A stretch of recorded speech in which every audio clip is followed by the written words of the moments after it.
will say their name, and then the protest there would be nothing anymore. And so it's fascinating. Right now we have this sort of very intense protest everywhere. It's spread outside the U.S. It's provoked outrage. I mean, there's clips online of people going to the South African Parliament, both with the names of the American victims, but also putting up the names of South African victims of police violence, which we can talk about in a minute. In Ghana, we've seen protests where the police and the army turns up in Accra to disperse crowds. We've seen this in Kenya, where police, I think, have killed this year already 95 people. Last year, I think they killed almost 200 people. So they're well on course for that number to go above last year's number. And the piece that Will wrote on Africa's website, Africa's Country's website, which I can recommend, the piece is called "The Class Character of Police Violence." And I think what I want to maybe to just set up, have a little chat around this, Will. In the piece, I think you're trying to get to this question of why is it that in this moment the murder of George Floyd has resulted or set up all this protest around the world, and including on the continent. And the question I think that I remember asking you is like, why is there so little outrage over police violence in African countries? Like why don't we see in, say, a place like South Africa, which police have brutalized people during the COVID-19 lockdown. I think the numbers there are 230,000 people were arrested for very minor infractions, and 12 people now is the number have been murdered. So what is it that at the one end we see this kind of exciting moment in which people are kind of connecting to what's going on in the U.S., and on the other we're not seeing it as a kind of a mass mobilization in many of these places. Do you want to talk a little bit about that? Yeah, sure. That's a good description of the impetus of the piece. And to answer that question, I think it has to do with two things. The first thing, I think, is a feature of how we engage in politics nowadays. So I think that the majority of politics these days happens via social media. That's the terrain in which we engage people. That's the terrain in which we are exposed to the majority of our news content. And that's where people express their political opinions and beliefs. And I think that the digitization of political activity means that we're more amenable to being stirred by political events when they're reported or expressed via this medium.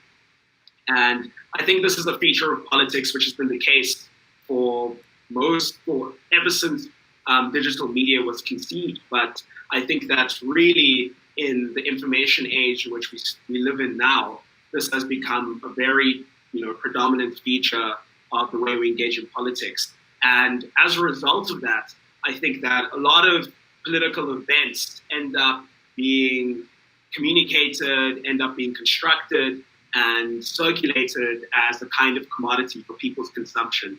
And this includes all sorts of political events. So the commodification of politics and what happens around the world, I think, means that we create a situation where those pieces of content which are the most startling, which are the most viscerally stirring, and ones which are most visible, are what is likely going to make us awaken into some kind of action. So I think that the fact that George Floyd's murder, which is truly just horrific and is an awful, awful video that no one should watch, the fact that it was recorded, however, I think is what sets apart this incidence of police brutality compared to the countless other incidents of police brutality, not only in the United States, but also in South Africa, which go unreported and uncaptured.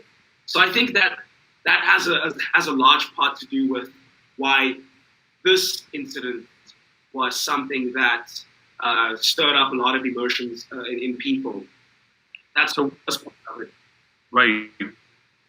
Oh, do you have another point, or can I jump in with another question? The next point is to just say that I think the other reason why it ended up being something which became an issue of widespread concern around the world is, or well, at least in South Africa. So the question of why did South Africans care so much about George Floyd's murder when they had been ignorant or at least oblivious to the incident of police brutality which had been happening on home soil during this lockdown?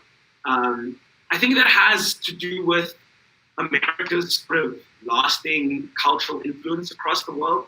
So I think that a lot of South Africans are more attentive to events that happen in America, but also, especially this, I think, speaks to middle-class South Africans, are more likely to construct their identity as being revolving around the cultural artifacts that are produced by Americans.